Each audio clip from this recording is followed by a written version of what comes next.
Alright, this is my top 5 favorite movies of 2018. There's a ton of movies I haven't seen. I tend to stick with superhero movies and action movies and a few comedies. So I haven't seen like a Star Wars Born or like a Green Book. I mean, they might be great movies and maybe I'll see them down the road and enjoy them, but these are just movies that I saw. There will be some spoilers in this mix somewhere, so if you hear a movie title as part of this list and you don't want to be spoiled, you might want to bail for the time being. I'll have this list on my blog, soundingbettermyhead.com. You can click on the titles of the movies and it will take you to my full reviews if you want to see that. So let me go ahead and get started. At number 5, I have Mission Impossible Fallout. Thought it was a fantastic action movie.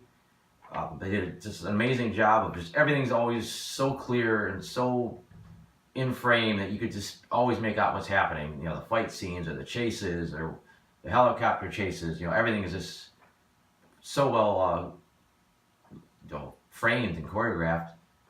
And this props to Tom Cruise for doing all his own stunts again. Riding the motorcycles and jumping off buildings and like learning to fly a helicopter and then flying a helicopter and still acting at the same time. I thought the movie ran a little long. There was probably a bit too many twists. There was a lot of twists, but they were all obvious. Like I think everyone knew from the trailers that Henry Cavill was going to be a villain. I think just about any time someone tried to use like a mask and do something sneaky, it was pretty clear that they were doing it, and nothing surprised me. Number 4, Spider-Man Into the Spider-Verse. Just did an amazing job of taking a comic book and making it animated. Just the way the art was done, the way it just kind of captured comic book panels and the textures that they used in those, especially the older style comic books.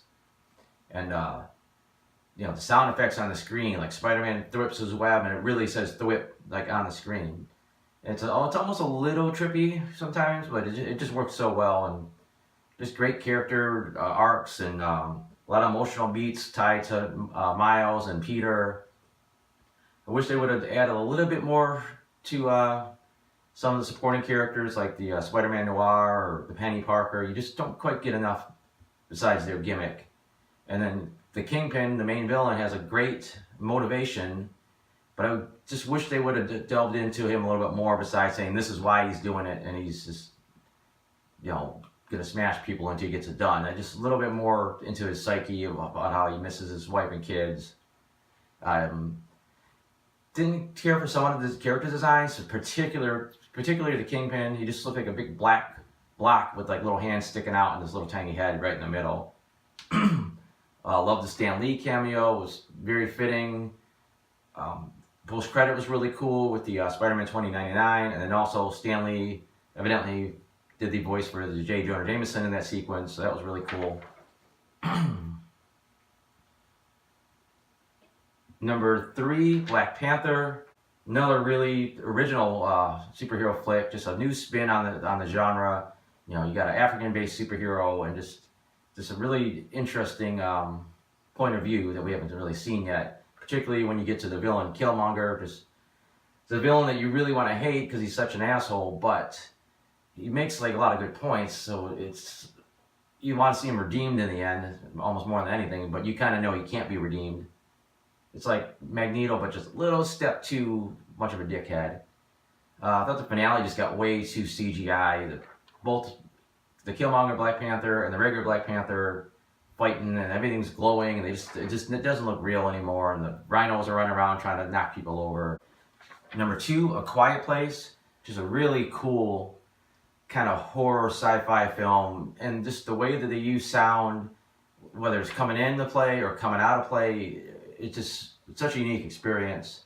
Fantastic acting, but just the tension in this movie. There's just so many times you're just on the edge of your seat, and not only that, you're afraid to even make a sound because you almost feel like it's either you're going to get killed or you're going to get the characters killed. And just like the whole sequence when she is in the bathtub trying to give birth and the aliens in the room with her, like you're almost frozen. It's just a fantastic job of just pulling you into this movie. The only reason it could have gone higher in this list, but doesn't have a high rewatchability factor. I could see watching this movie one more time down the road, but it's not something I would watch a lot. But that initial impact of watching in the theater really hit me. That's what kind of helps make this list. Whether it's got a big impact on me watching it, or there's a rewatchability factor that kind of can move a movie ahead of another movie on this list. And that means I'm going to finish off here with Avengers: Infinity War.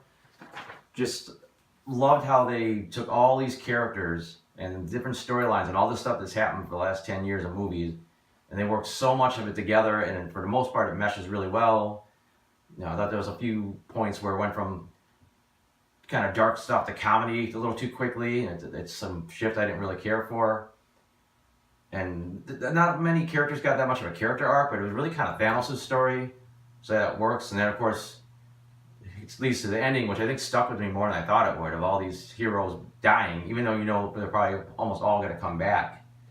It was still such a dramatic ending, and it was more the reactions of the characters watching their friends and potentially family disappearing on them. And this is an interesting movie because it's basically part one, so in the back of your head it's only part one, which actually kind of almost pulls it down a grade.